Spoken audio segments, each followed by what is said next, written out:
Pasukan TNI Rusia tingkatkan serangan ke Israel, puluhan tentara IDF tewas bergelimpangan.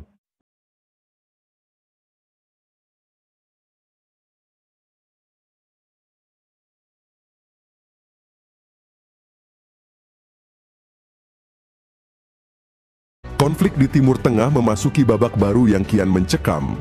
Koalisi militer Indonesia-Rusia yang sebelumnya hanya bertindak sebagai kekuatan penekan diplomatik dan bantuan kemanusiaan di Gaza, kini mengubah haluan menjadi ofensif militer skala besar terhadap posisi-posisi strategis milik Israel.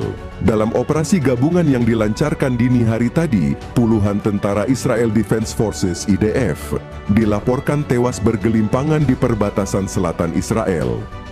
Serangan terjadi sekitar pukul 03.40 waktu setempat. Mengandalkan kekuatan pasukan elit Kopassus dari Indonesia dan pasukan VDV Rusia yang diterjunkan langsung dari udara menggunakan helikopter Kamov dan Mi-17, operasi tersebut menyasar 3 markas tempur IDF di sekitar kota Be'er Sheva, Arad, dan bagian timur Negev. Ledakan-ledakan terdengar bersahutan selama lebih dari 1 jam. Juru bicara Koalisi TNI Rusia, Kolonel Infanteri Bagas Wiranata mengonfirmasi bahwa operasi ini merupakan respons atas serangan artileri IDF yang secara ilegal menghantam rumah sakit lapangan Indonesia di Khan Yunis yang menewaskan 11 tenaga medis dan 8 warga sipil. Israel telah melintasi batas. Hari ini kami tidak lagi hanya berdiri sebagai penjaga perdamaian. Hari ini kami adalah penjaga keadilan, tegas Kolonel Bagas. Laporan dari Kementerian Pertahanan Rusia menyebutkan bahwa lebih dari 57 prajurit IDF tewas, sebagian besar dalam kondisi tubuh hangus akibat rudal presisi Iskander M yang ditembakkan dari wilayah Suriah. Sementara itu, laporan intelijen Indonesia yang diperoleh dari drone intai jenis Elang Hitam 2 menyebutkan setidaknya 100 lebih tentara IDF luka berat, dengan beberapa kendaraan lapis baja Merkava hancur total. Serangan itu juga menghantam depot logistik dan bunker bawah tanah IDF di wilayah Arad, menyebabkan ledakan sekunder yang menghancurkan radius 200 meter dari titik ledak. Operasi ini menjadi bukti sinergi strategis antara TNI dan militer Rusia. TNI bertindak sebagai unit infiltrasi jarak dekat, menyusup hingga 5 km ke dalam wilayah Israel, menggunakan teknik gerilya dan medan terowongan bawah tanah yang telah mereka kuasai sejak hadir di Gaza. Di sisi lain, Rusia menyediakan dukungan udara dan artileri jarak jauh, serta sistem peperangan elektronik yang membutakan radar milik Israel selama lebih dari 30 menit. Brigjen Marinir TNI Herlambang Dharma Putra, Komandan Lapangan, menyebut serangan ini sebagai bagian dari operasi Barak Petir yang bertujuan melumpuhkan kemampuan serangan balik IDF tanpa menyentuh area sipil.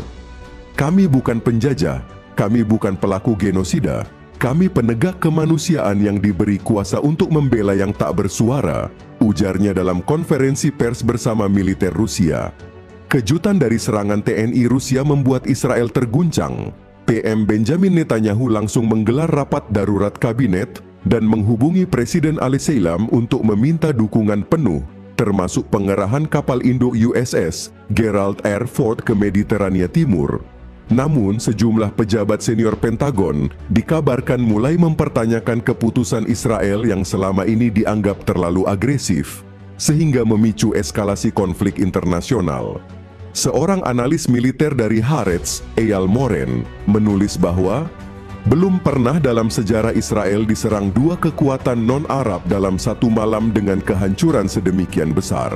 Sementara negara-negara NATO mendesak kedua belah pihak menahan diri, China dan Iran secara terbuka memuji langkah TNI Rusia sebagai bentuk perlawanan sah terhadap rezim penindas. Indonesia sendiri melalui Presiden Anies Baswedan menyatakan bahwa pasukan TNI akan tetap bertahan di Gaza dan sekitarnya selama Israel tidak menghentikan agresi militer ke wilayah sipil. Ini bukan soal perang, ini soal kemanusiaan, dan kami tak akan mundur, ucap Presiden Anies dalam pidatonya yang disiarkan secara nasional. Dengan eskalasi yang semakin tajam, konflik di Timur Tengah kini tak lagi hanya soal Palestina dan Israel. Keterlibatan kekuatan besar seperti Indonesia dan Rusia telah mengubah lanskap geopolitik regional menjadi potensi konfrontasi global. Jika tak ada diplomasi segera, dunia bisa saja menyaksikan pecahnya konflik besar yang belum pernah terjadi sejak Perang Dunia II. Namun di medan perang, satu hal pasti, bau mesiu masih pekat dan langit Negev masih merah oleh nyala api yang belum padam. Angin padang pasir malam membawa teriakan yang tidak terdengar oleh siapapun, kecuali mereka yang berdiri di ambang ajal.